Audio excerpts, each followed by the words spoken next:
Saludamos a quienes se están integrando a la transmisión de Soy TV. Estamos conversando en esta oportunidad con Rodrigo Cruz, él es director del Centro de Diagnóstico e Investigación de Enfermedades Infecciosas de la Escuela de Medicina de la Universidad Valparaíso. Rodrigo, ustedes lo han planteado insistentemente, tienen que haber condiciones en la gente también para que se instaure una cuarentena. Ustedes lo han planteado derechamente que tiene que estar la comunidad lista en términos de alimentación, en términos de infraestructura también para que los hospitales reciban los casos que estamos hoy día recibiendo. ¿Cuál es el escenario ideal para una cuarentena en el caso que sea dinámica, que es lo que la autoridad y lo que ustedes, desprendo de lo que tú nos has comentado, sugieren? Claro, las cuarentenas tienen que ser, primero, ¿cuándo instaurar una cuarentena? Para que todos lo tengan claro. Las cuarentenas no necesariamente e idealmente no deben instalarse cuando está el peor escenario, es decir, cuando ya el sistema sanitario está desbordado, no debe instalarse o tienen menos efecto, por así decirlo. ¿Por qué? Porque si yo cuarenteno, es decir, confino en una casa donde puede haber hacinamiento importante, y si yo estoy infectado y entro en contacto con toda mi familia, probablemente lo que voy a hacer yo al confinar a toda esta familia es aumentar el contagio intradomiciliario. Por lo tanto, las cuarentenas tienen el rol y la función de disminuir el contagio comunitario, la transmisión comunitaria, pero por lo mismo y para evitar este aumento del contagio intradomiciliario que decía y que explicaba, tienen que apoyarse a aquellas personas que viven en hacinamiento crítico y que no tienen condiciones básicas de higiene y de alimentación. Por lo tanto, si se plantea una cuarentena acotada, como decía, y que tiene que reevaluarse después de terminada esta cuarentena, por ejemplo, si se plantea 2 semanas o 3 semanas una cuarentena, luego de eso se tiene que reevaluar si se sigue o no, tal como se está haciendo en Santiago. Y además, eh, se tiene que necesariamente dar las condiciones mínimas para una población vulnerable, porque no da lo mismo cuarentenar o confinar en su casa a una persona que tiene un sueldo garantizado mensual y que al no ir a trabajar, obviamente, le van a seguir pagando su sueldo porque está en un contrato de por medio, pero aquellas personas que no tienen contrato, que trabajan a honorario o que trabajan al día vendiendo en la calle, vendiendo sus productos al final de la feria, no tienen cómo dar el sustento básico a su familia. Por lo tanto, esa es una condición sine qua non que las autoridades, si se va a instalar, que deben pensar si van a instalar una cuarentena, van a instaurar una cuarentena, se tiene que asegurar la higiene, productos de higiene, productos básicos de alimentación y también de seguridad en las poblaciones, en las tomas y también en los barrios. Es un componente fundamental la seguridad también, porque las cuarentenas también, cuando no se implementan bien, pueden además aumentar, por ejemplo, la violencia, los robos. Entonces, tiene que una cuarentena tener todos estos elementos que hemos nombrado. Y, y como les decía, si las cuarentenas son útiles, sí, pueden ser útiles. Y especialmente en esta etapa en la que estamos en la región, donde si se instala, podríamos eventualmente evitar este crecimiento que es día a día y progresivo en las distintas ciudades. Ahora, por ejemplo, cuando planteamos, Rodrigo, instaurar la cuarentena ahora, en la condición que tenemos hoy día, hablamos de que podríamos eventualmente, porque los números no den, hacerlo en algunos sectores de San Antonio, algunos sectores de Valparaíso, algunos sectores de Viña, o hablamos de cuarentenar y confinar ciudades completas. Te lo pregunto porque en algún momento lo planteaba. Nosotros conversamos con el Ceremi de Salud, hoy con COVID positivo, Francisco Álvarez, y él nos decía, mira, en realidad lo que podría evaluarse en algún momento siguiendo la tendencia que en ese entonces había, hace 3, 4 semanas, un mes, por ejemplo, eventualmente algún sector de Valparaíso, porque no nos explicaba qué sentido tenía, por ejemplo, aplicar una cuarentena total en Valparaíso si los casos solamente estaban, no sé, centrados en un punto, por ejemplo, o es un ejemplo, no es que sea así, en Playa Ancha. No tiene mucho sentido cuarentar, por ejemplo, en Placeres, establecer cuarentena en el plan de Valparaíso, por ejemplo. Lo mismo en Viña. Si hay muchos casos en el sector de Bosques, Montemar, que colita con Concón, ¿qué sentido tiene, por ejemplo, establecer una cuarentena en el sector céntrico de Viña del Mar? ¿Esa es la evaluación que se debe hacer para la toma de estas decisiones o hay que definitivamente tomar decisiones completas, de ciudades completas? Sí, es una posibilidad lo que tú planteas y también algunas autoridades lo han planteado, pero para eso necesitamos tener lo que se llama la georreferenciación. ¿Qué es la georreferenciación? Que a través de un software yo tengo bien claro dónde se está presentando en forma dinámica cada caso, dónde están ocurriendo los distintos brotes en una ciudad. Por ejemplo, yo sé que en tal cerro hay tantos casos y eso yo lo determino y día a día. Yo no sé, no he tenido acceso, no hemos tenido acceso a esa georreferenciación, porque eso también implica eventualmente la autoridad tiene estos datos, pero yo no sé si está bien georreferenciado la región, lo desconozco. ¿Por qué? Porque eso implica también tener las direcciones de cada una de las personas y por lo tanto esos datos generalmente no se publican, porque obviamente al publicar esos datos yo puedo saber y usted y cualquier persona que nos está escuchando o que después va a leer este medio podría saber si en su población hay distintos casos de coronavirus y cuántos casos de coronavirus hay en su población, en su cerro. Y eso puede también traer complicaciones. Eh, entonces, se puede hacer, respondiendo a su pregunta, pero para eso se requiere una georreferenciación diaria. Y eso en estos momentos no lo tenemos nosotros y no es público. Eh, pero respondiendo a la pregunta, repito, se puede hacer eventualmente. Es Pero complicado, sí, es viable. pero esa es la mejor alternativa esa. Lo que pasa es que lo que tenemos que entender es que no hemos tenido muchas pandemias grandes a través de nuestra historia. Ujú. La última pandemia que enfrentamos fue en el 2009, la pandemia de H1N1, como ustedes deben acordarse, que Sí, la claro. famosa fiebre porcina, La fiebre porcina, ¿cierto? sí. Golpeó mucho al La sector fiebre del campo. porcina, claro, la fiebre porcina. Pero acuérdense que la fiebre porcina no tenía ni la transmisibilidad de coronavirus ni tampoco la mortalidad de coronavirus. ¿Ya? La transmisibilidad y la mortalidad de H1N1 era menor al 1%.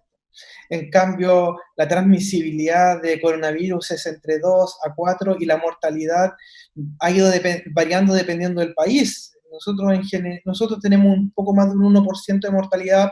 Hay algunos países que tienen un 2, un 3 y hemos visto algunos países incluso desarrollados que tienen hasta un 10% de mortalidad. Entonces, en realidad la pandemia actual no se puede comparar con la pandemia del 2009 por H1N1.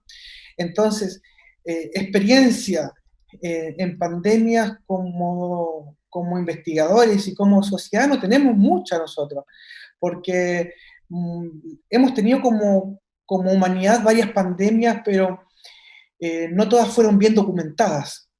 Tenemos ejemplos, por ejemplos, como es el caso de 1918, que fue la pandemia también por H1N1, que lo que se conoció como la gripe española, que arrasó en ese caso, en ese año 1918 y también 1919, con una parte importante de la población mundial.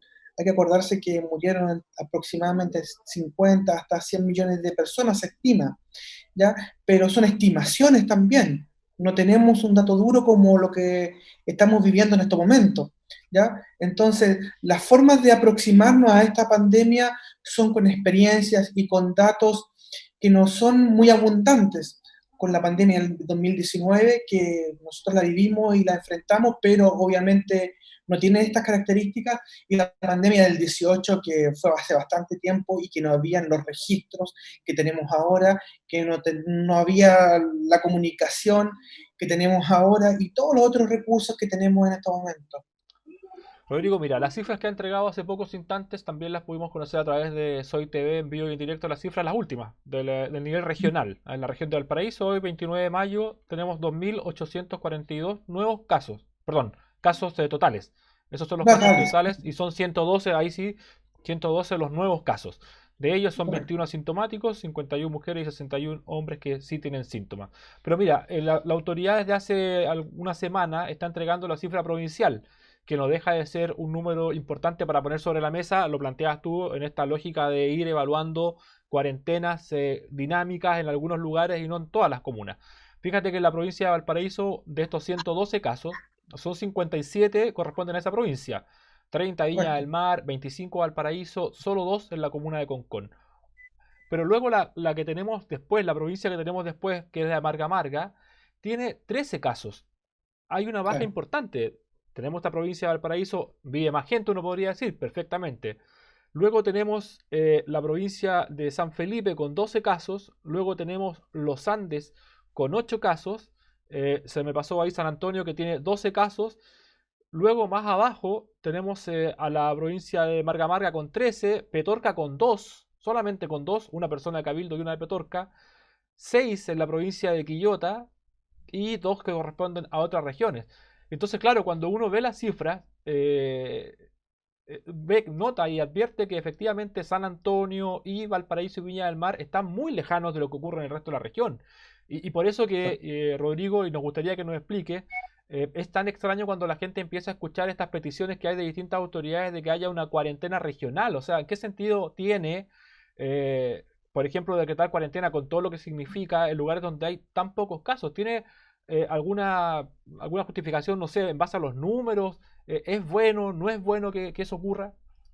Claro, lo que nosotros hemos planteado, considerar una cuarentena, y tal como ustedes lo han explicado en los distintos medios, es en las principales ciudades, como son Valparaíso, San Antonio y Viña del Mar.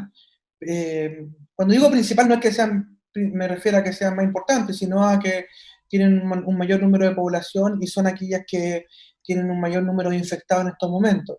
Tal como lo conversábamos previamente, Papudo, Zapallar no tienen caso el día de ayer, entonces en realidad coincido con usted que es discutible plantear una cuarentena total, pero nosotros en ningún caso hemos planteado una cuarentena total, lo que hemos planteado es una cuarentena dinámica, evaluable, en estas ciudades que son más grandes.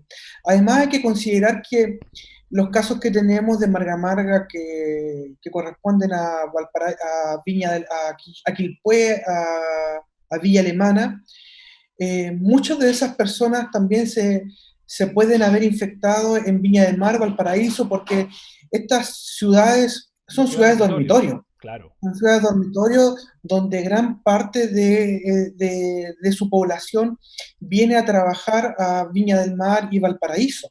Entonces, por lo mismo, creo que si vamos a plantear, si vamos a seguir planteando una probable cuarentena, tiene que plantearse en forma dinámica en estas tres ciudades que son las más grandes, que son Valparaíso, Viña del Mar y San Antonio. Ya, Ahora, estoy dentro de de esas acuerdo. comunas, Rodrigo, dentro de esas ciudades también debe ser dinámica esta lógica de cuarentenar sectores de Viña del Mar, sectores de Valparaíso, sectores de San Antonio. San Antonio es una ciudad más pequeña, pero en el caso de Claro. Valparaíso y Viña del Mar, que son más bien largas. Claro. Sí, es una posibilidad, por ejemplo, cuarentenar un cerro, con las dificultades que eso tiene, porque sabemos que puede haber, hay interconexión entre un lugar y otro. Es difícil, y no sé si hay experiencias en algún otro lugar así, lo desconozco.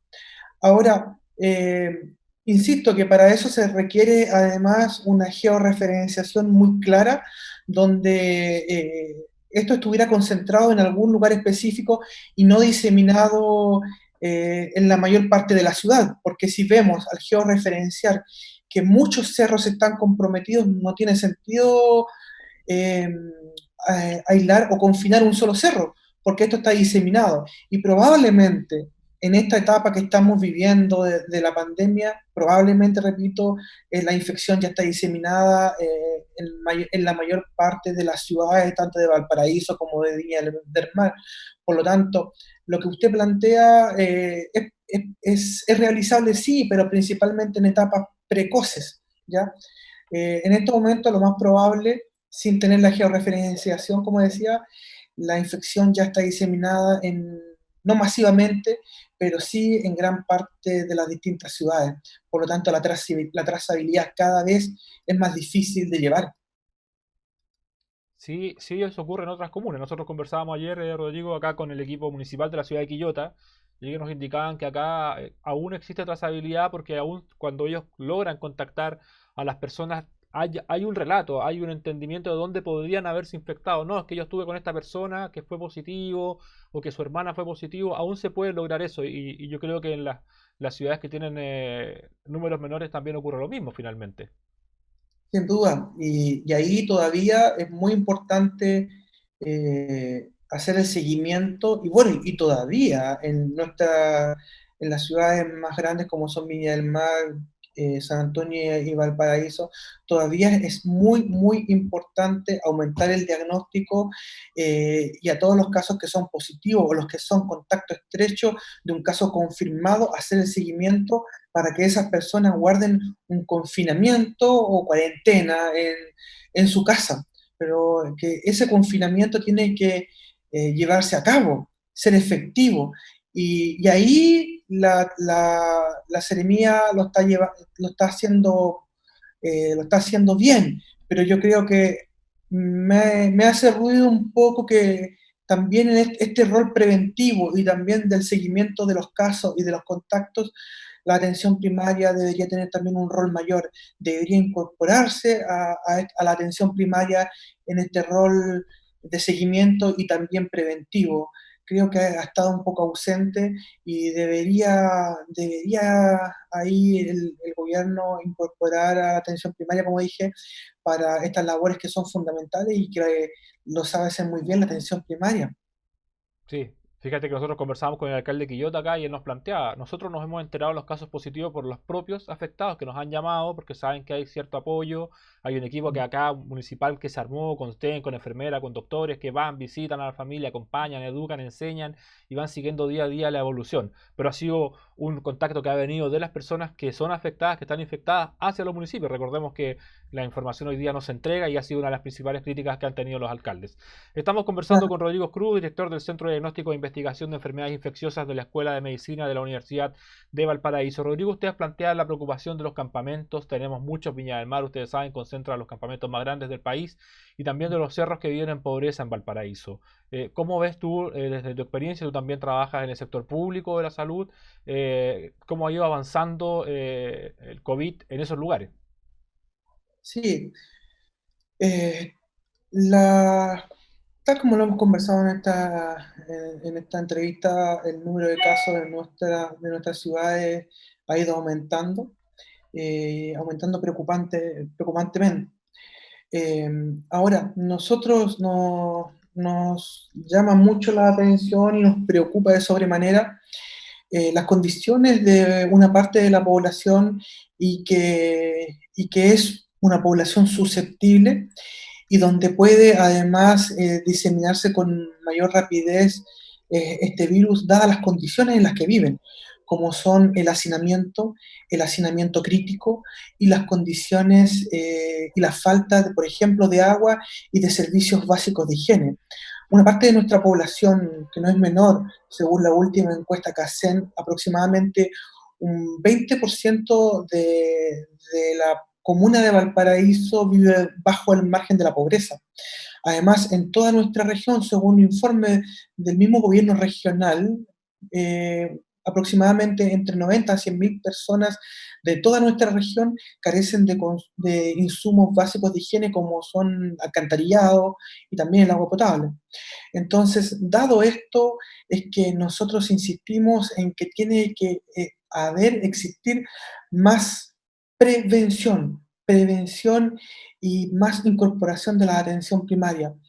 Estamos de acuerdo con lo que el gobierno ha planteado y el ministro Mañalich día a día informa, que es el aumento de camas críticas, por ejemplo, la conversión de camas básicas a camas de mayor complejidad y también el, la compra de equipos y de ventiladores mecánicos.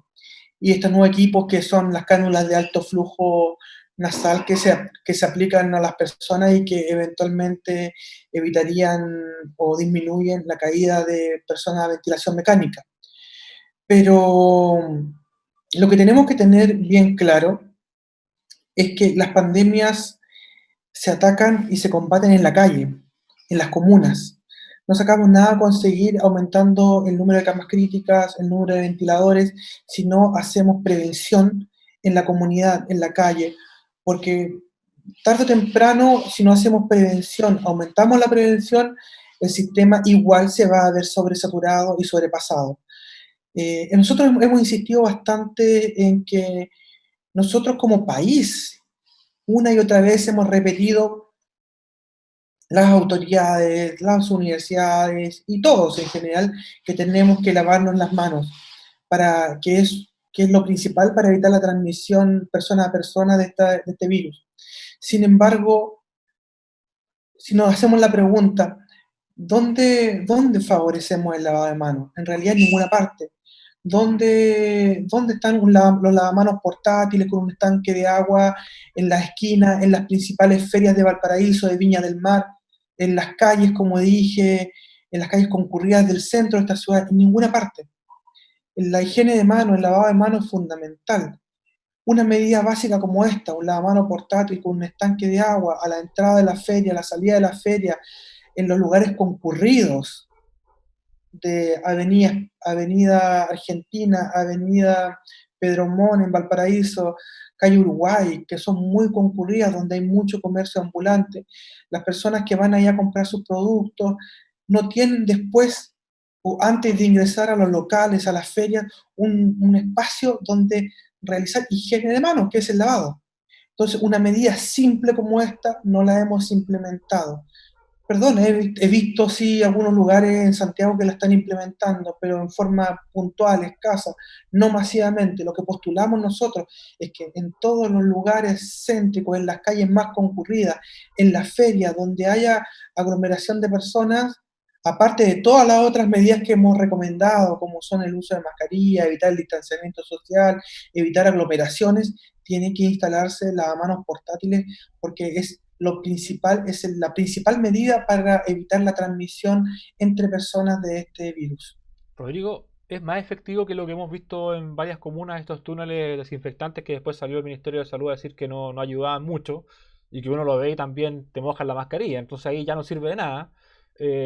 ¿Ayuda más, por ejemplo, poner lavamanos que este tipo de dispositivo? Sin duda alguna, los túneles sanitizadores no tienen mayor efectividad. Los túneles sanitizadores, eh, algunos de ellos, la mayoría, emiten un amonio cuaternario y los amonios cuaternarios se inactivan en tejido vivo, en sustratos biológicos. Es decir, si tú tienes las manos sucias, aunque te apliques un amonio cuaternario, no te va a servir. Los amonios cuaternarios son para desinfección de superficies limpias, tampoco sucias. Nosotros en los hospitales y en la universidad aplicamos amonio cuaternario, pero lo primero que se debe hacer antes de aplicar un amonio cuaternario en superficies es limpiar. ¿Ya? Por lo tanto, en las personas aplicar amonio cuaternario no tiene ningún sentido. Por lo tanto, nosotros no recomendamos estos túneles sanitarios. Lo que recomendamos, higiene de manos con un lavamanos portátil con un estanque de agüita. Las 3 B, bueno, bonito y barato. Y da una sensación de seguridad, pero también la entrega, porque es efectivo, que es lo que muchas veces la gente con justa razón se queja. Lo último, Rodrigo, porque te hemos quitado ya muchos minutos, ¿cuál es la lógica del uso del alcohol gel? Y aquí te lo quiero preguntar porque me he encontrado en la conversación diaria, el reporteo que uno hace con distintos doctores, que la recomendación es, hay que usarlo, pero no abusar. El alcohol gel es bueno, pero no si lo usas todo el día. Hay que lavarse las manos y hay que hacer como un refrescarse con el alcohol gel. Ahí funciona. ¿Cuánto podemos distanciar el lavado de manos del uso de alcohol gel y luego el lavado de manos nuevamente? Sí, el alcohol gel es útil para la prevención de transmisión de infecciones. Eso como primer concepto, es muy útil. Ahora, uno debe aplicarse cuántas veces un alcohol gel, máximo 3 veces y luego debería volver a lavarse las manos. ¿Ya? Por lo tanto, una persona que está en contacto con distintas superficies puede aplicarse hasta 3 veces el alcohol gel, pero luego ya debería necesariamente lavarse las manos, ya con agua y jabón. Por lo tanto, por eso que hemos insistido tanto en estos lavamanos portátiles con un estanque de agua, porque es una medida barata, fácil de implementar y con un alto impacto para nuestra población. Pero bueno, ha sido difícil incorporar esta idea, esta medida, y por lo mismo le doy las gracias por este espacio. Rodrigo Cruz, director del Centro de Diagnóstico e Investigación de Enfermedades Infecciosas de la Escuela de Medicina de la Universidad de Valparaíso. Muchas gracias por este tiempo y por conversar a través de Soy TV junto a nosotros. Muchas gracias, saludo a todos y bueno, cualquier duda, encantado de poder conversar nuevamente por este espacio y ayudar a nuestra población, región y país.